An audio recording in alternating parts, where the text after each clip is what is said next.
Our next guest is here to help us determine what this means for veterans. Joining us now to discuss is retired infantryman John Byrnes, the Deputy Director for Concerned Veterans for America. John, thanks for being here tonight. Thanks for having me on again, Kara. Always happy to do this. Great. So the VA plans to cut funding for the community care program over the next 2 years. Could you explain more about this for us and some of the other things we heard at this hearing? Well, there's just so much going on with the VA these days. It's obvious. It's been obvious for years, and there's data to back it up that veterans prefer to get community care in many cases, and yet the VA just even though they're reporting some of those numbers, they don't care. They want veterans to stay in the system. It's a government-run system. It's a government-run system supported by unions. And under this administration, under this Secretary of the VA, they're trying to pull back veterans. They're trying to stop referrals to community care. It's not so much that we're learning new things, although we are, but we're just seeing this pattern that goes back to 2014 when we passed the choice card and the VA fought it.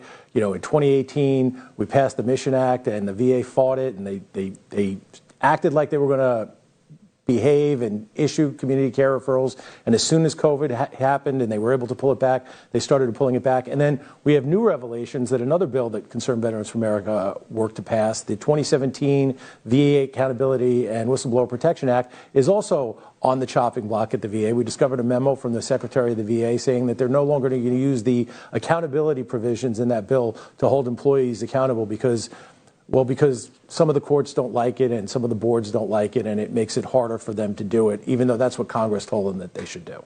And I wanted to dive more into that. Can you give us some of the details on that legislation, diving into some of the ramifications that could happen from this?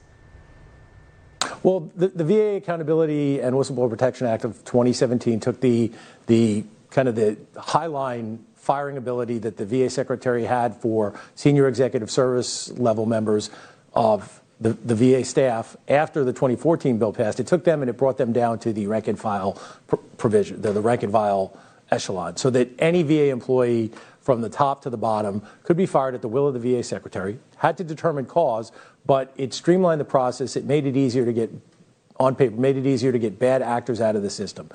The VA union didn't like this. A lot of the VA bureaucrats didn't like this.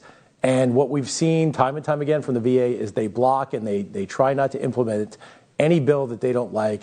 The union fights like heck to keep the provisions of the bill from passing, if it means more veterans going outside the VA, as in the case of community care, or if it means it's easier to fire bad actors who are union employees, as in the case of the VA Accountability and Whistleblower Protection Act.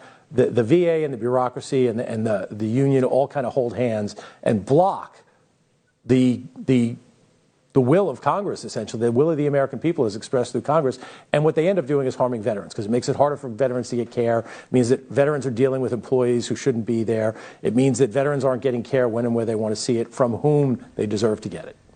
And you see a lot of parallels, because as you're explaining this, it sounds a lot like how the teachers union has kind of been operating for many decades now, protecting bad teachers, protecting bad policies, all the expense of students. We can look at the national report card when it comes out, and you see how public school grades have been falling. And back in like 10, 20 years ago, we talked about the dismal public schools. I mean, now those numbers actually look good by comparison of what we're seeing today. Parts of Baltimore, some kids, it's like a 1.0 GPA, and that's the average now. So do you see some of those parallels between how that kind of mafia almost union is run to what's been going on with our veterans and why they've been getting so much poor treatment by some of those bureaucrats who really don't care? They're there for the paycheck. They're there to protect themselves, protect the buddy system, and they don't care about the veterans. The suicide rate obviously has been skyrocketing for many years.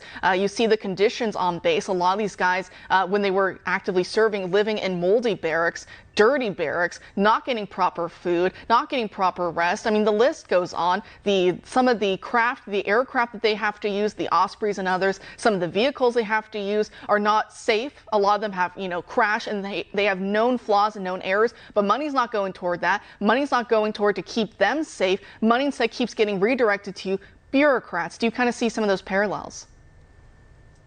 Well, I see parallels. You identified problems at the Department of Defense as well as the Department of Veterans Affairs. At the Veterans Affairs, I see a lot of parallels to the situation with public education.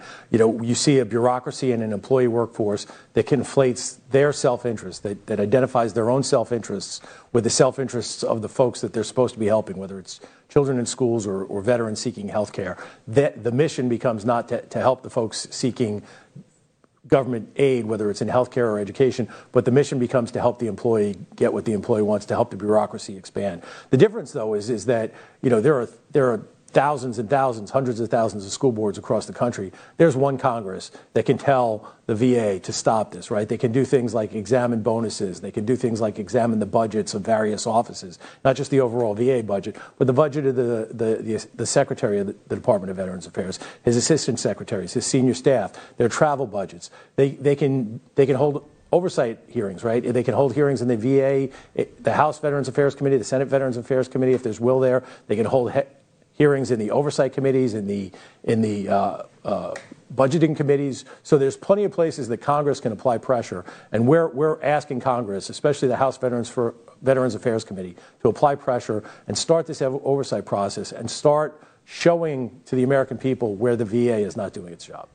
It's just such a shame to me because, as I was saying earlier, whether they're in the system, as you said, under the DOD, they get treated so poorly. Then they leave, and then they have the Department of Veterans Affairs also treating them poorly. Long wait times, the way the healthcare is spread out, the doctors that they have access to, on and on it goes. The kind of treatments they get. I mean, it's really so abysmal. We have these, recruitment fairs, and they go in and they get these young, usually teenage guys who have stars in their eyes, all bright-eyed and bushy-tailed. They want to serve their nation, and they're so proud and so happy to do so. And then you see they just get ground down by bureaucrats. They get ground down by, the suits, the grunts get ground down this way, and they get spit out the back end, and then a lot of them end up feeling so jaded. And I just hate to see that process going on and on and on. So lastly, John, before I let you go tonight, the big news right now in the Senate I have here, voting to repeal the 1991 and 2002 Iraq authorization use of military force. 66 to, I think, 30 was the final vote. Before I let you go tonight, do you have any thoughts on what we saw today in the Senate? Well, Concerned Veterans for America came out with a statement. We're very happy that the Senate passed this measure. In fact, and they passed it without amendments, so they passed it as a so-called clean bill. It demonstrated that there is will in the American body politic to put an end to endless wars when it's time to end them.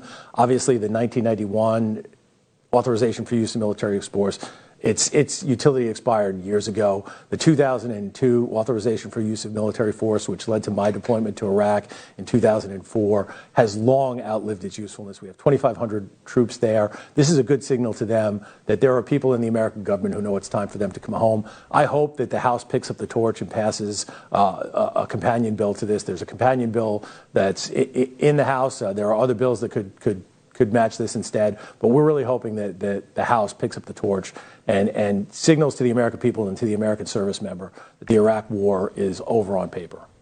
Well, John, thank you for your service and your continued service fighting for veterans. Thanks